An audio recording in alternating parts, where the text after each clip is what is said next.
Hey guys, Hayden here again from Alarm System Store, and today I wanted to show you guys how to use the installer app with the new IQ5 system. So, there's a couple ways to set up the IQ installer with the IQ5. However, first I wanted to show you guys how to basically get past the initial installation wizard on the IQ5 so that you can attach the installer app to the system. Because normally you either have to go into the advanced settings / programming, or you have to be at the main screen and then you hit the button on the side here 2 times. But anyway, I just wanted to show you guys that basically you can do the installation wizard through the app rather than doing it through the system like it wants you to initially.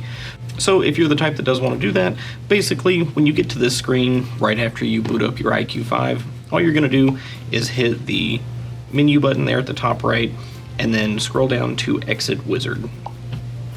And it's going to ask you, are you sure you want to skip? Just click yes, and it's going to go basically to the home screen of the IQ system. So now that we've bypassed the installation wizard, we can either set up the app and go through the wizard, or we can even skip the installation wizard in the app and we can just go directly into programming. So there are 2 ways to enable the IQ installer app pairing mode in the IQ5, and one of the ways is very simple. All you have to do is hit the button on the side here twice, like I said. So if you double tap that, power button pressed for installer app pairing, enabling access point. You can hear it basically pop up and say it's getting ready to pair, and now you can scan the QR code. Access point enabled. Using installer app pairing started. She's very talkative. However, you can now scan the QR code and go into your installer app, etc. I'm going to cancel this and I'm going to show you guys the other method. And to do that, basically you'll just bring down your drop down menu, click settings, click advanced settings, and you do have to use the installer or dealer code to get to this, but type that in, and then in the bottom right corner you'll see an option for IQ installer. As soon as you click that, it's going to do the same thing. And now what you do is basically just start your IQ installer app, bring up the QR code scanner, scan it, and then click continue. And it's going to say basically you can press the power button twice, or you can go into the advanced settings. So it's showing you how, or giving you the methods for bringing up the pairing mode, but just continue through that since we've already done that step. And it will connect the app with the system. So now if you're familiar with using the IQ installer app with other systems, anytime you pair it, it wants you to change the code that you enter the system with. So whether that's the installer code, the dealer code, whatever, you can change it back after the fact, but you do have to change it right off the bat. So it's going to ask for an access code. Installer app timeout. I always just use the dealer code. Installer app pairing completed. And then it's going to request that you change the access code, and I'll just make it 5555 for now. Alright, so now we can be done with the system itself. You can, go take a seat or whatever the case might be and start using your app.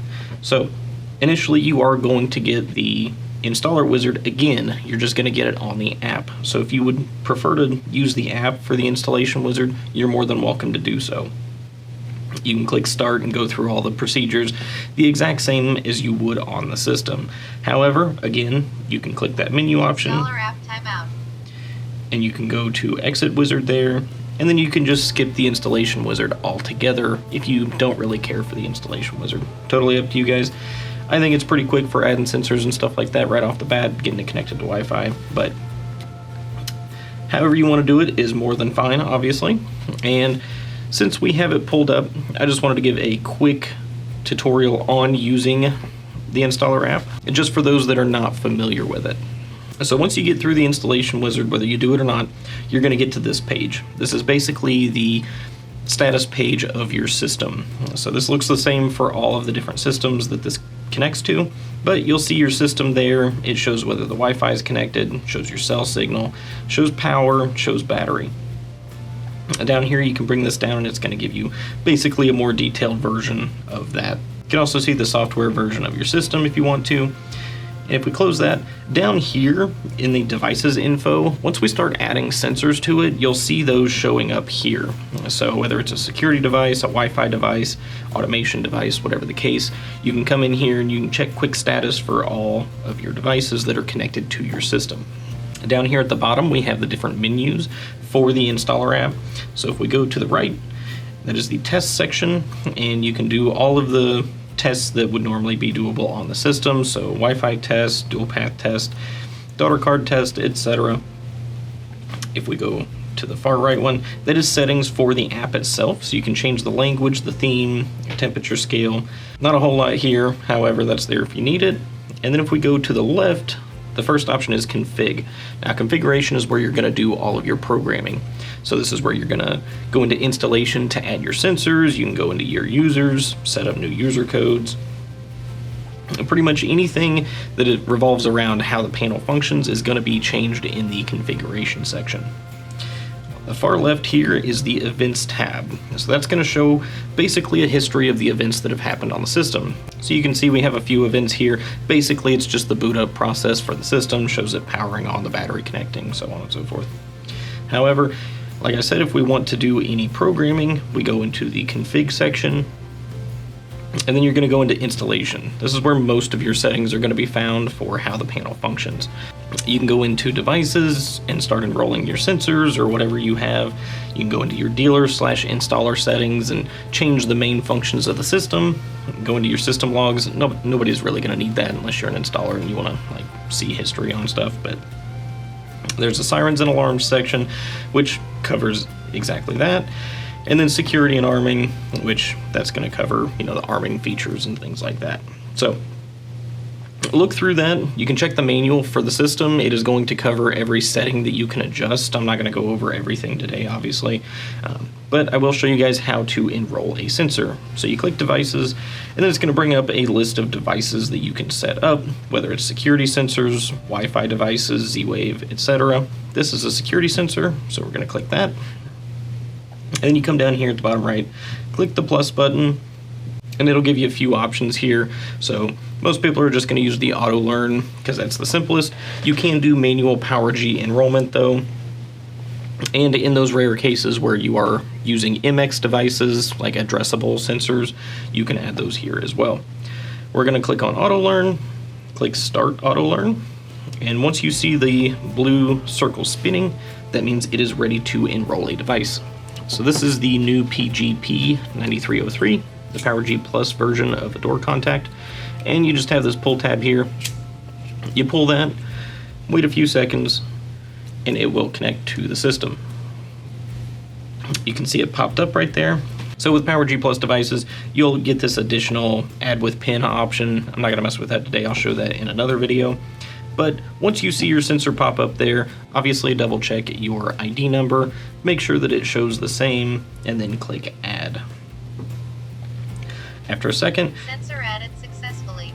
the panel will tell you that it's been added, and then you'll see under security. Door window 1 open. Door window 1 open. Sometimes it gets a little excited. So what you can do if you need to, you can come in here and you can just turn the sound all the way down, just so that the system's not talking the entire time you're doing this. However, once you are ready, you'll see on this screen we have our first door and window contact, and it shows not configured.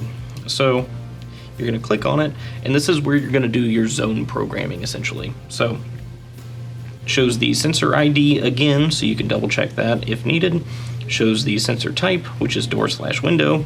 You can name your sensor, so you can come in here, it gives you a bunch of pre-selectable options, or you can just type in what you want. We're just going to make it front door. And once you back up, you can select the sensor group, which is going to determine how the sensor functions. The entry-exit options are going to be for your entry points. So if you want to set this up on a delay, let's say your front door, when you come in, you want to have 30, 60 seconds to disarm the system, you'll select one of those delay options. If you want it to be instant, you can set it as perimeter, and then all the rest of these are described in the manual if you want to read them. We're just going to make it a perimeter for now. Under chime type, you can decide what chime you want the sensor to have.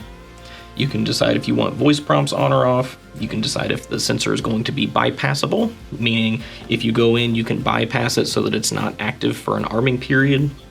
Chime functions.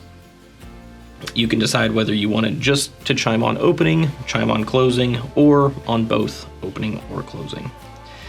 Activation LED, that's going to be the LED that shows up on the sensor itself. So you can enable or disable that. And then it shows the wireless frequency that it is using. So it's power G, so it's showing power G. Once you click save, it shows configured now, which means that the sensor is fully set up. So we can stop the auto learn and then back up a page or two. And now under our security sensors section, it is going to show any sensors that we have enrolled. Now you can do multiple while keeping the auto learn running. That is generally the best option just because you can get a bunch of them enrolled at once and then it'll just list them all out here for you. If you need to edit them for any reason, like you want to change the name, you can click on the arrow there and then click on the pencil and it's going to bring up that same page that we saw a minute ago. You can also just straight delete it from here using the trash can option. And now, like I said, if we go back to the dashboard screen, you can see under security we now have power G, and it shows a 1. That means we have one sensor enrolled. Now, if you see a red bar at all, that means one of your sensors has a trouble condition. The blue means that everything's good to go. If you click the arrow here, it will take you to the security sensors page so that you can do whatever you need to do. Now, one nice thing about the installer app is if you open your sensor while in the installer app, it will show this little blue circle here next to the contact. That basically means it's open. So before you back out of the programming, you can actually check to make sure that your sensors are reporting properly. If it has a trouble, like if I took the cover off, it would show a little yellow symbol. It's got a few different symbols that'll show for the status. But anyway, those are the basics of using the installer app. So for those of you that are new to Qolsys or have an IQ5 but you're interested in trying out the app, that is the process for getting it set up and essentially using the app. If you guys happen to have any questions, by all means, leave us a comment down below. We will get to it as soon as we can. Otherwise, though, that's going to do it for this video. Hopefully you guys learned something. If you don't mind, please leave a like and subscribe, and I will catch you guys on the next one.